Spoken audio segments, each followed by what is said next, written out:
to my channel. Welcome to Jenkins Creation. Here we talk everything about migration, relocation to Australia, different aspects of relocation. That is life in Australia, living in Australia. Okay, so we provide you with a lot of information. Today we talk about a very important aspect of student migration via student visa. So we talk about GTE. GTE is a very important requirement for student admission. Okay, when you are looking for student admission in universities or TEF, and also when you're finally going for your student visa. So you must meet GTE requirements. Okay, so Genuine Temporary Entrant. What does that mean? So this video will explain to you what that means, what it entails, how you are going to write it, the important information you have to include in your GTE, and all your supporting documents for GTE. Please sit back and watch, and if you haven't subscribed to my channel, please do so and endeavor to like my video if it pleases you. Thank you.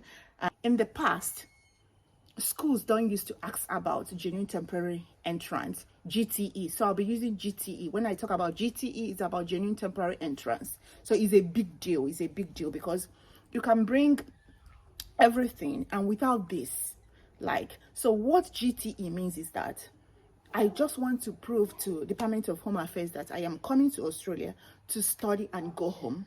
Or probably you are coming to Australia to study and gain a job. Maybe there is already a job waiting for you, that kind of a thing. Or you coming to study and go home. So your entrance to Australia is genuine. That's what it means. So you're not coming here to overstay or to commit fraud or do something else. Okay, so it's probably study, acquire these skills, go home, or study, acquire these skills. You already have a job waiting for you. You grab it and that's it. Before you can get admission into any Australian universities these days, you must provide proof of GTE. So GTE is not just a document you go and collect somewhere and submit. It is a written statement. So it's just like you're expressing yourself and saying, this is why I'm coming to do, this is how I planned it, this is how it's going to be.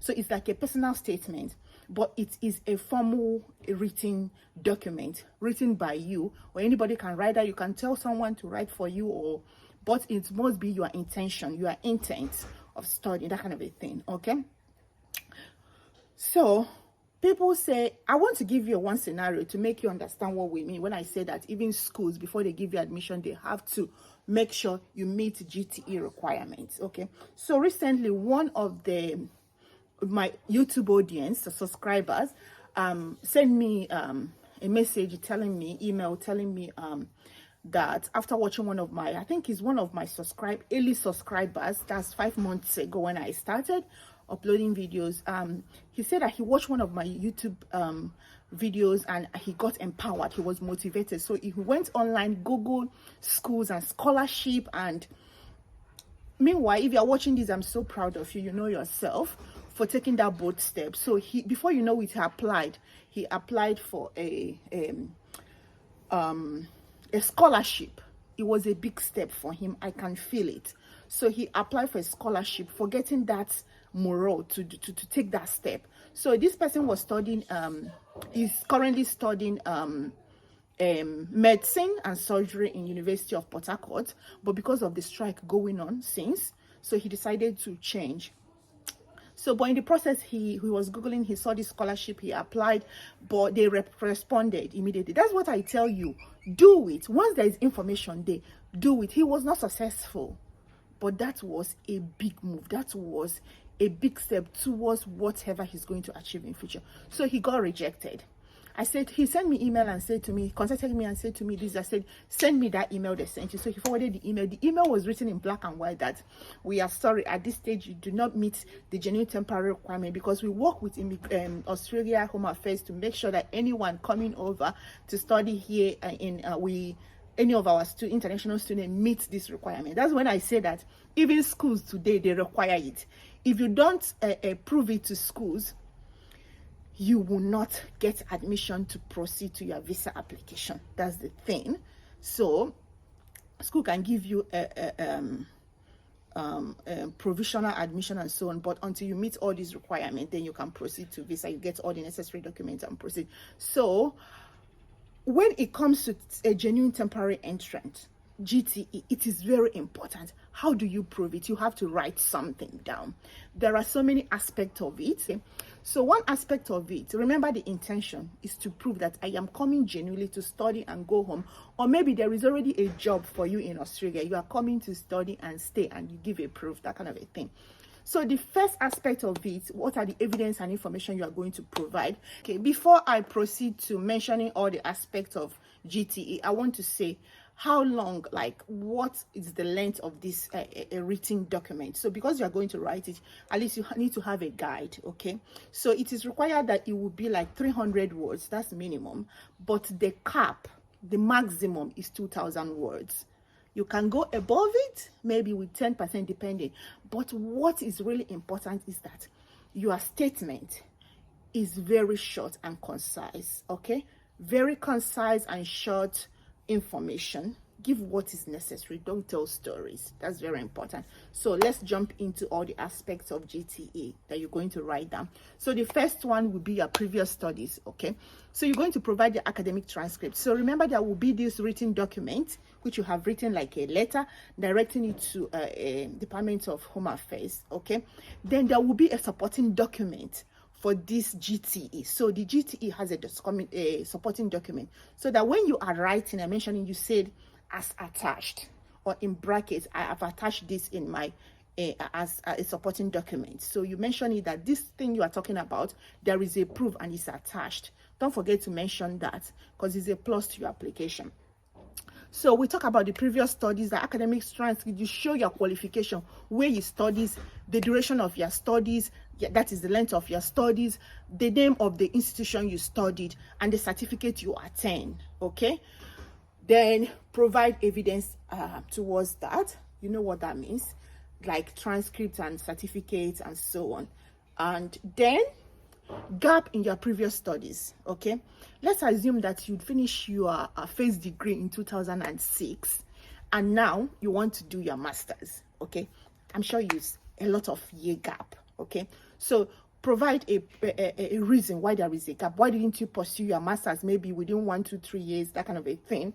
So it could be that because of financial reason, your family economic status, that they couldn't afford it, and because you have a lot of responsibilities, that kind of a thing, you're a breadwinner in the family, or you have younger ones to train and so on, or you got a job immediately after that, and your job has not given you the opportunity, and now you are taking a extended leave to go and study, that kind of a thing, or you've always wanted an opportunity to study abroad, so that kind of a thing, or to study in Australia, you've already admired, but you never had that financial support, depending if you're supporting yourself or someone is supporting you in your application. Remember, whatever you are writing here will match order of your application process, because it's not, this is assessed in conjunction with every other thing you put in your application. Okay, this is simple. Don't make it so for example, if your proof of income is going to come from your uncle, your friend, or anybody can sponsor you anyways. You know that it mustn't be a relation, it mustn't be anybody that doesn't connect with you, even a company, organization, a NGOs, anything can sponsor you. So for example, if someone is sponsoring you, you cannot say it's because of financial status. Now you can sponsor yourself. No, you can say that because of financial status you couldn't afford to study, and you've always wanted to study abroad, but now someone has offered, like this person has offered, now, do you understand, to help you achieve your dream, that kind of a thing. So this will be provide a gap. Why there is a gap? You haven't gone to do your masters or your PhD after your masters or so on. Okay, now the second thing is your current employment. So you talk about who is your employer, the name of the company, the address, how long you have worked in this company, and the name and the contact detail of this company, and the contact person, the details of the contact person. Go and verify. Most times they verify, sometimes they don't verify, but it must be real in case there is a verification going on. Okay, your manager must not be your contact person. If your manager, you and your manager know they see eye to eye, now why you go carry your manager put there now? Okay, if your direct boss doesn't support that kind of a move or migration, or someone that is you can trust with such information, that kind of a thing, please do not put someone that will jeopardize your application as a contact person. You need to be very careful, okay? So this person is the person that when they call this person, you'll be able to give them information in accordance with what you have written down. If you said you have been in that company for 5 years, this person will be able to confirm it without them even asking. That kind of a thing. Once they call the person and ask, can you tell us about this person? This person has also need to mention your ambition too and why you think, that kind of a thing. And if your job is still for you, remember, if you are writing that you are going there to come back, you can say you are taking a leave, 2 years, extended leave, paid leave or unpaid leave, depending. But you must give this contact person all this information. Sometimes they do not verify, but please don't give room for an error. Tighten all angles. It is very important, okay? So another important aspect of GTE is ties to home country or your third country, okay? Ties you have to your home country. For example, you talk about your financial ties, your family ties, and your responsibilities, your social ties. So it means that how connected are you to your home country, to your country of residence? Do you have family there? Brother, sister, parents, aged parents, children, wife. Yeah, that kind of a thing, or partner, that kind of a thing, okay? Are they staying back? This goes to some people that always say that if I apply, can they allow me to come with my, yes, they will allow you. But at this moment, please get this application and visa going. You can bring them. Remember I said somewhere in my previous videos, I said, cross this bridge. I have 2 kids. I have 1 child is going to stay back home with my wife. While my wife, I don't want to obstruct my children's or my child's education since I'm coming temporary for 2 years, for temporary to study in Australia and go back. So it's better is there, it remains there and continue with his or her education without obstruction. My wife is working, and provide a proof your wife is working and earning income and this kind of a thing. I don't want to obstruct her own future because of that kind of her own plans, and so now he's going to take care of the child. That kind of a thing. Provide something. Tighten all corners. That kind of a thing. You talk about your social ties. Maybe you have some other social activities going on. Let's talk about economic ties. Maybe you have company. You're running a company with your friends, or your job is there for you. So you're just going to upgrade your skills, your qualification, and come back. Provide a proof that you are going on extended leave to study leave. Remember, the contact person, if you're going to talk about that, your contact person of the company must have this information as well. I want to say something again about the ties you have in your whole country. So whatever you're going to write in that section will show that in that paragraph, because you're not going to be writing in subheadings, is a paragraph. In that paragraph, whatever you write there will show an incentive, something that will push you back to your home country. Or if there is already a job in Australia or you have family in Australia, you can bring that to play and say that also will help you achieve this and get this job, that kind of a thing. It will also be a tile, okay? An incentive for you to remain in Australia after you've gotten this qualification. So you're not going to be a nuisance to anyone, and this job, there is already a job or something like that waiting for you, okay? So let's talk about your economic situation as well in your home country and so on. So you bring a document showing your employment for the past 12 months, that kind of a thing, all your activity, your potential employment offer, if there is one waiting for you in Australia, or a proof that you are going on a extended leave, or there is a promotion coming up from your company, and so on. If there is an income statement or something, before, if you own a company, that kind of a thing, or you open a new company and is booming, and this skill you're going to acquire is to come back and to help your business grow, or you have a partnership with someone, that kind of a thing. Bring a proof that show that you have a partnership or you are earning something. Before I conclude that aspect, I want to say something about genuine temporary entry as regards to your previous and current planning, okay? So any information you are proving there regarding your qualification, your studies, previous studies, and your job in connection to what the course you are coming to study in Australia must interlink, okay? So I've talked about the previous qualification I've talked about your ties to your home country. I've talked about your employment history and connecting your future, your past with your future. Okay, now all these things you are providing. Okay, your GTE requirements.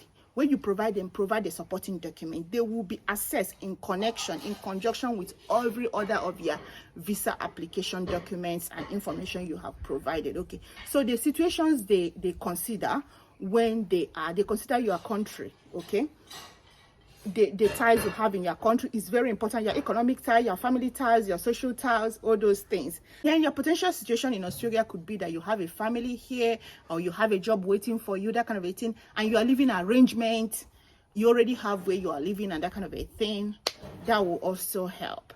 Okay, so one thing you have to put into some consideration when you are writing your GT is that they will check how useful is your future course, your future study whatever you intend to study in Australia. How connected, how useful is it to your future plan, what you want to be, what you intend to achieve in future, which you will write in your GTE. It's very important. Okay, so this is very important. I will tell you there is new information I got, which I'm going to share with you in my subsequent videos, about level of universities. We have level 1, 2, 3 universities and how they are connected to the information, how much information, supporting documents you are required to provide depending on the university you choose. That will be another video. And please, I will plead that you subscribe to my channel, like my video, please share my video. People are very ignorant. People are being duped every day. That you are using an agent doesn't mean that you don't have to grab the information for you. It is out there. It is out there. Please don't be duped. People are looking for people to scam every day, posing as an immigration agent, and they are taking your hard-earned money. Please search for information. Some of these agents, they don't really know what they are doing, but once you show them that you have this information, they will sit up, or they will tell you from day one they won't handle this project. Okay, so information is power. Okay, share. If you have groups and stuff, share my videos, subscribe to my YouTube channel, and like my videos. More to come. Thank you, and God bless you. See you in the next video. See you. Bye.